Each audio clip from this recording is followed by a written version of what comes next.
கஸ்டமரோட ப்ராஜெக்ட்ல எந்த மாதிரியான பாசிட்டிவ் எஃபெக்ட்ஸ்லாம் இருக்குங்கிறத நம்ம டிஸ்கஸ் பண்ணலாம்.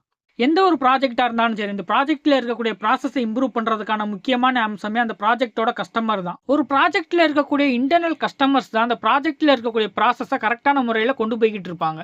ஸோ இன்டர்னல் கஸ்டமர் கிட்ட ஏற்படக்கூடிய பாதிப்பை வந்து கன்சிடர் பண்ணாம இருந்தோம்னா, அதனால அந்த ப்ராஜெக்ட்டும் பாதிப்படையக்கூடிய வாய்ப்புகள் இருக்கு. இன்டர்னல் கஸ்டமரை பொறுத்தவரை அவங்களுக்கு ஏற்படக்கூடிய பாசிட்டிவ் இம்பாக்ட் எந்த மாதிரி இருக்கும்னா, எந்த ஒரு ப்ராஜெக்ட்டா இருந்தாலுமே அந்த ப்ராஜெக்ட் பத்தின ஃபுல் அப்ஜெக்டிவ், ஸ்கோப் பற்றி ஃபுல் அவேர்னஸ் இருக்கக்கூடிய இன்டர்னல் கஸ்டமரால தான் அந்த ப்ராஜெக்ட் வந்து செயல்பட்டுக்கிட்டு இருக்கு. இதனால ப்ராஜெக்ட் மெம்பர்ஸ்க்குள்ள நல்ல அண்டர்ஸ்டாண்டிங் இருக்கு. அட் த சேம் டைம் நல்ல அவுட்புட்டும் கிடைக்கும். அதே மாதிரி அந்த ப்ராஜெக்ட்ல இருக்கக்கூடிய டீம் மெம்பர்ஸ் அந்த ப்ராஜெக்ட்டோட டிஸ்கிரிப்ஷனை வந்து சாட்டிஸ்ஃபை பண்றதுக்கு எவ்வளவு தூரம் போகணுமோ அவ்வளவு தூரம் வந்து போவாங்க. இதனால ப்ராஜெக்ட்ல இருக்கக்கூடிய டீம் மெம்பர் கஸ்டமரோட சாட்டிஸ்ஃபேக்ஷனை வந்து ஃபில்ஃபில் பண்ற மாதிரி டீம் மெம்பர்ஸ்க்கு வந்து தேவையான ட்ரைனிங் கொடுத்து அந்த மாதிரி அவங்கள வழிநடத்தி கொண்டு போவாங்க. இந்த மாதிரி பாசிட்டிவ் என்விரான்மெண்ட்ல வந்து டீம் வந்து ஒர்க் பண்ணிக்கிட்டு இருக்கிறதுனால அவங்களோட பாண்டிங் வந்து இன்னுமே ஸ்ட்ராங் ஆகுது. ஓகே, இப்போ எக்ஸ்டர்னல் கஸ்டமருக்கு எந்த மாதிரியான பாசிட்டிவ் இம்பாக்ட்லாம் வருங்கிறத பார்க்கலாம். ஒரு ப்ராசஸை இம்ப்ரூவ் பண்ற மாதிரி ஒரு ப்ராஜெக்ட்டை கொண்டு வரும்போது அந்த ப்ராசஸ்ல ஏற்படக்கூடிய ப்ராப்ளமை வந்து அனலைஸ் பண்ணி அதுக்கு ஏற்ற மாதிரி எஃபெக்டிவான சொல்யூஷனை வந்து கொண்டு வர முடியும்.